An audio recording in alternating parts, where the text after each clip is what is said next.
జీతం లేకోకుండా జీతం మీదే ఆధారపడి బతికే కుటుంబం కదా మీద ఒక ప్రొఫెసర్గా జీతం రావాలి, పిల్లలు, భార్య పిల్లలు, కుటుంబము, సంసారం అంతా, వేరే ఆస్తిపాస్తులు లేవు, రాజకీయ నాయకుడు కాదు ఈయన వచ్చేకి.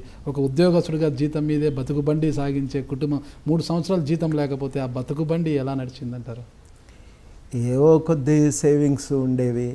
ఎప్పుడైనా డీజిల్ ఖర్చులకు బయట ఫ్రెండ్స్ ఇవి నీ పర్సనల్ అవసరాలకు ఉంచుకోమని కొన్ని డబ్బులు ఇచ్చేది.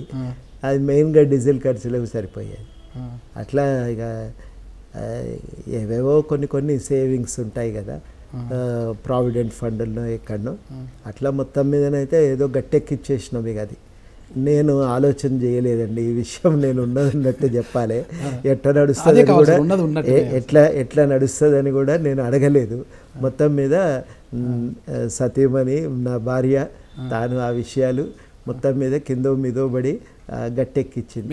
మీరు ఉద్యమం పక్కన పెట్టండి, మా జీవితం ఇంట్లో గడవాలి కదా, మీ డీజిల్ ఖర్చులు మీరు చూసుకోండి అని బయటికి పోయేటప్పుడు ఇట్లా పైసలు అడగాలంటే ఇబ్బంది. ఒక్కటి మాత్రం అడగద్ది కానీ మిగతాయి నువ్వు ఏమైనా చేసుకో కానీ ఈ ఒక్కటి అడగక.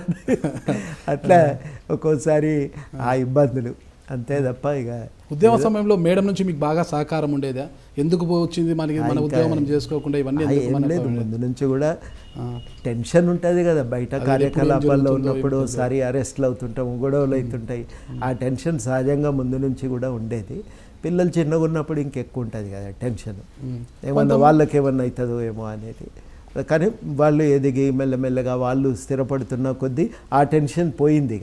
ఇక అరెస్ట్లు అయితే అది ఇక సహజమే అయిపోయింది. ఉద్యమ సమయంలో ఆర్థికంగా మీకు బాగా సహకరించిన వారు గుర్తున్నారా? ఆ పేర్లు మర్చిపోం కదా, కానీ చెప్పలేం బయటకి. అంతేనా? ఉపాధ్యాయుడు తోటి ప్రొఫెసర్స్ నుంచి మీకు ఎలాంటి సహకారం ఉండేది? అంటే మీరు ఉద్యమ సమయంలో ఎక్కువ బయట ఉండేవారు కదా, వాళ్ళు కొంతమంది ఒకరిద్దరైనా కూడా పాఠాలు చెప్పుకోవాలని వాళ్ళ నుంచి ఎలాంటి సహకారం? ఏమని లేదు, ఏదో మనం చేయలేని పని ఆయన చేస్తున్నాడు కదా అనేవాళ్ళు ఎక్కువ. ఇక మాకు వీసీ గారు కానీ ప్రిన్సిపల్ కానీ ఎప్పుడు కూడా సానుభూతితోనే సహకరించాను. వాళ్ళు సహకరించకపోతే నాకు ఇబ్బంది అయ్యేది. నిజంగా ఎవరికన్నా నేను యూనివర్సిటీలో గట్టిగా చెప్పాలంటే అప్పటి వీసీలకు వైస్ ప్రిన్సిపల్లకే కృతజ్ఞతలు చెప్పాలి. చాలా సహకరించారు. వాళ్ళకి ఏంటంటే నేను పని చేసినప్పుడు ఎప్పుడు ఇబ్బంది కలగనీయలేదు కాబట్టి వాళ్ళకు ఒక సానుభూతి ఉండే. మనల్ని ఎప్పుడు వచ్చి అడగలేదు, ఎప్పుడు ఇబ్బంది కలగనీయలే. ఆయన కప్పచెప్పిన పని ఆయన సరిగ్గా చేసుకున్నాడు. బయట అవసరమైన పనే కదా, వాళ్ళు కూడా తెలంగాణ వాళ్ళే కదా, ఆ సానుభూతి ఒకటి ఉండేది.